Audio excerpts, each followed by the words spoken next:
बारिश लीना के घर की खिड़कियों पर एक दुखद लय बजाती है। हर बूंद उस ऊब को प्रतिध्वनित करती है जो उसे जकड़ लेती है। पसंदीदा किताबें बिखरी पड़ी हैं जो उसके व्याकुल ध्यान भटकाने के प्रयासों की मूक गवाह है।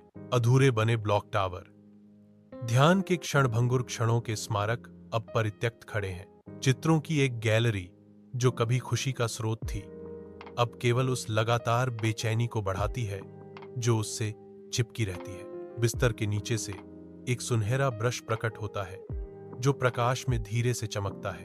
जैसे ही लीना ब्रश उठाती है, एक जीवंत लाल गेंद रहस्यमय ढंग से प्रकट होती है। गेंद उछलकर दूर चली जाती है, सुनहरी धूल बिखेरती है जो हवा में चमकती है।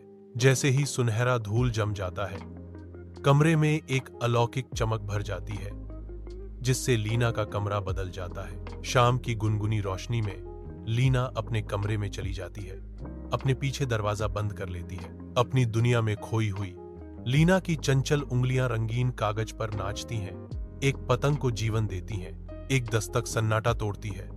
लीना, क्या तुम खेलना चाहती हो? टॉमी एक छोटा हाथ बढ़ाता है, शांति प्रस्ताव के रूप में आधा खाया हुआ कुकी पेश करता है। अपने कमरे की शांति में लीना ब्रश उठाती है, इसकी जादू की पुनरावृत्ति की उम्मीद करती है। वह फिर से कोशिश करती है, लेकिन ब्रश हठपूर्वक साधारण रहता है, किसी भी जादू से रहित। लीना पर निराशा की एक लहर छा जाती है क्योंकि उसकी स्वार्थपरता की सच्चाई उसमें समा जाती है।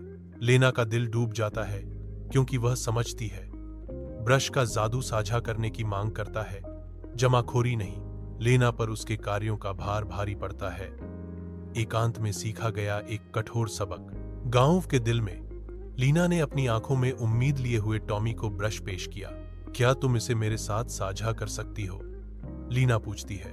उसकी आवाज कोमल प्रत्याशा से भरी हुई है। छोटे हाथ एकजुट होते हैं, साझा उद्देश्य के साथ आगे बढ़ते हैं। एक स्लाइड आकार लेने लगती है, सहयोग बढ़ता है क्योंकि झूला सेट उठता है जो उनकी उभरती दोस्ती का प्रतीक है। गांव उनकी टीम वर्क की मिसाल के तौर पर उनकी रचना पूरी होने पर हंसी से गूंज उठता है। गांव के हृदय में बच्चों की हंसी हवा में गूंजती है क्योंकि वे अपने नए खेल के मैदान में आनंद लेते हैं। लीना और टॉमी दृश्य पर नजर रखते हैं, उनके चेहरे संतुष्टि से चमक रहे हैं। ब्रश से एक अलौकिक चमक निकलती है जो गोधूली बेला में एक परलौकिक बीकन है। कोमल देखभाल के साथ लीना ब्रश उठाती है, उसका प्रकाश उसके हाथों में नृत्य करता है।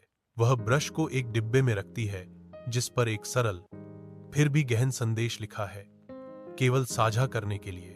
डिब्बा चुपचाप बैठा है, साझा आशा और सामुदायिक सपनों का एक पात्र अपना जादू फैलाने का इंतजार कर रहा है।